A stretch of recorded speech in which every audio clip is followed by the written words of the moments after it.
Chapter 5.2 and 5.3 notes. Notes on fundamental theorem of calculus and definite integral. Fundamental theorem of calculus. The first fundamental theorem of calculus, which is part 2 in your book, says that if you have a function is continuous on the interval a and b inclusive, and f is an antiderivative of f on interval a, b, then the integral from a to b of f of x dx must equal to the big F, which is an antiderivative, right, after you take the derivative, but evaluate at b minus antiderivative of a, okay? So a lot of time we write big F of b minus big F of a is often denoted as f of x, and then we put this little bracket here, a to b. So here's an example. Okay, so this is so that's what the theorem says, and this is where we call this the definite integral. It's not a plus c; we're actually having value here to evaluate. So when we evaluate this integral, you're not going to have a plus c; you actually have an actual value. So all right, so we're going to take the integral from 0 to 2 of 4x cubed plus x minus 1 dx. Okay, according to the first the first fundamental theorem of calculus, okay, the way we evaluate this will be we're going to evaluate like what we learned back in chapter 4. So we evaluate each one of these polynomials separately. So when we do the integral of 4x cubed is 4x to the fourth over 4, x will become x squared over 2 and minus x. Then the new part is right here. We're going to evaluate from 0 to 2. So when we evaluate this, we're going to use the top value first. So we're going to take the top value, plug into all of these the new polynomials that you be first term. So we're going to plug in 2 to x to the fourth, x squared over 2 minus x. That give you this first term here. Then we're going to minus, plug in the 0, okay? That's the second term. Then the answer will be 16. Let's try another one with a trig value. So if you're going to evaluate from negative pi to pi of sine x dx, the integral of sine x is negative cosine x. Then we're going to plug in pi and negative pi into it. So we plug in pi is negative cosine pi minus, okay, that's what the fundamental theorem of calculus says, is subtraction. Then we subtract, the second term will be evaluate when negative pi is for x. So negative cosine of negative pi. So when we do this, it will be negative. Be careful with a whole bunch of the negative signs. Negative, negative 1 minus negative, negative 1 again. So it's 1 minus 1. So the answer ends up to be 0. Now, we can evaluate this one. Okay, so you say, well, why can we evaluate this? Because what happened is you cannot evaluate using the first fundamental theorem of calculus. Because remember, one of the most important thing is the function has to be continuous. And we know this function is not continuous because it's a rational function. If it's a rational expression, then you're going to have a vertical asymptote, especially in x equal to 1. So we know this function is discontinuous at x equal to 1. So 1 happen to be within the interval from 0 to 4. Therefore, we can evaluate this particular integral. Now move on to the second fundamental theorem of calculus, okay, which is you think of the chain rule backwards. Okay, now this is actually part 1 of in your book for the fundamental theorem of calculus. So it says if f is continuous on the closed interval between a and b, and then f of x equal to from a. Now remember the most important thing is this is a constant to the variable ft dt. Okay, so we know it's going to be think of chain rule backwards, right? Because this x and t here. So then the derivative of x equal to f of x at every point x in the interval a and b. Okay, so it sounds like a lot of stuff going on, but let's take a look at an example. Actually, pretty simple. So we're saying that basically derivative and integral kind of cancel each other out, right? They're what the opposite operation. Think of it internal algebra. It's not exactly, but it's easy to think of that way. So now the, the theorem says, okay, really simple. If you take the derivative of this integral from 1 to 2x, now you satisfy the second theorem of fundamental theorem of calculus. This is a constant, and this so the bottom limit is a constant, and the top limit is it has a variable in it. So 1 over t cubed dt. So the way we do this is we basically just So the way, okay, the theorem says it's going to be, so take the function itself, so it's going to be just 1 over, then go ahead just plug in the 2x in for t, okay, cube, times, now the derivative of this 2x, which is 2. And once you have that, you just simplify 1 over 4x cubed. Let's try another one.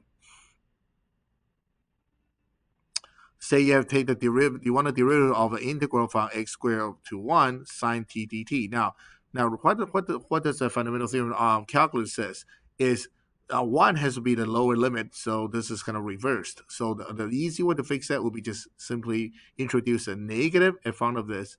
Then this we can switch this around. Okay, so I forgot to put dy dx here. So once you do that, we know the integral cancels out, and then by applying to what we learned about the fundamental theorem of calculus, this just becomes sine instead of t. Now don't forget a negative. It's just sine of just plugging that x squared times the derivative of this, which is 2x. So there, your final answer is negative 2x times sine of x squared. Okay, now that's your fundamental theorem of calculus. Now go ahead looking into some, more things about more example about different integrals. Let's do some more complicated different integral questions. So say here we have a integration from 1 to 4 of a pretty complex expression here, x cubed minus 8 divided by square root of x dx. Right, so when you have something like this, it's always easier to kind of divide and conquer. So what we're going to do, we're going to divide, separate this into two fractions. Then we're just using a rational expression to express what we have here. Once we do that, it's a lot easier. Then you can easily see this just applying what we learned back in chapter 4. So this is so you can add 1.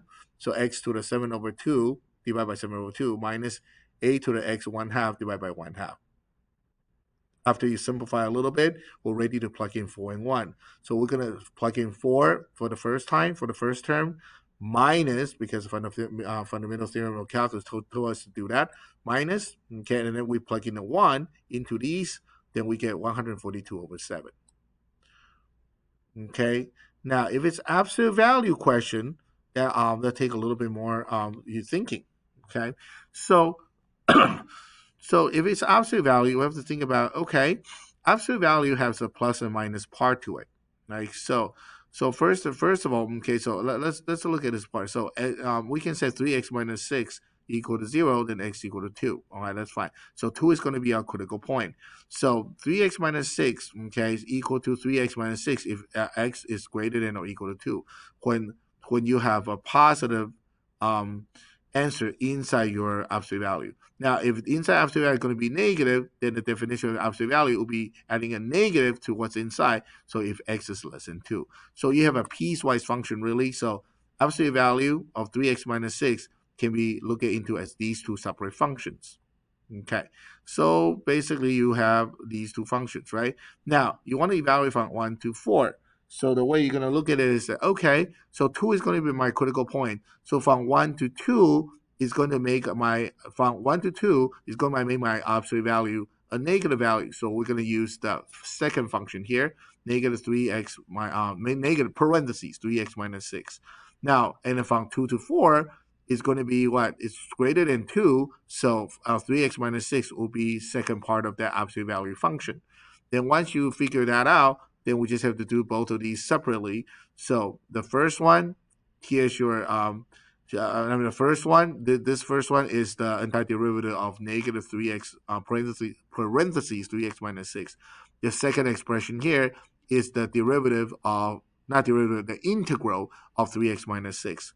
Once you have these two functions, all you have to do is now plug in these two number, the lower bound and the upper bound separately to both of these expressions. So remember, put the top number in first. So we're going to put a 2 into both of these numbers. You get the first function, minus, and then plug in 1 for the second one, plus, and then the same, we'll repeat the same thing on the second part of the equation, where you put 4 into it, and then minus, and then you evaluate at 2.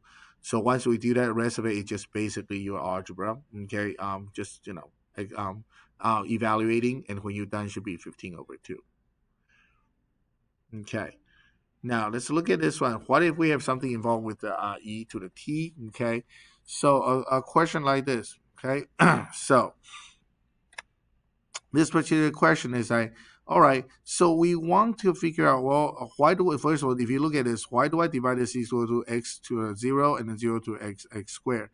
Okay, because the way you look at this, okay, I want to use second fundamental theorem of calculus. So x to x squared doesn't really help me that much. But if I can change to the lower limit to be 0 somehow. So if you look at the way I do this, is I'm separate out this equal to x to 0 and 0 to x squared.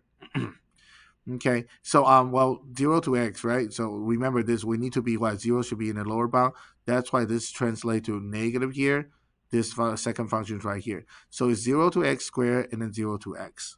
Okay, you can put this in the front too if you like. Doesn't make a difference. It's just because this happens to be a negative number. Okay, so once you do that, okay, once you have these two, so when you have a function that doesn't have a 0 in here, doesn't have a constant. Okay, now unlike these questions from before, you can put a constant in the middle. Now, these right here, if you have x and x squares, then you want to make one of them x to 0 and x, the other one from 0 to x squared. You want to evaluate these two separately. So once you have that, so dy dx will be very simple. It will be just what you have directly. Then remember what we learned from before. We're going to plug in x squared directly into our function, then take the derivative of that. So with what right here, we apply the second fundamental theorem of calculus. And we do the same thing with the second term. So to evaluate, to take the derivative of this term, derivative cancel out with the integral. We're going to plug in the x, so it's ex plus 1, and then times derivative of x, which happen to be 1, so that nothing happened there. Then the last thing left is just simplify what you have left.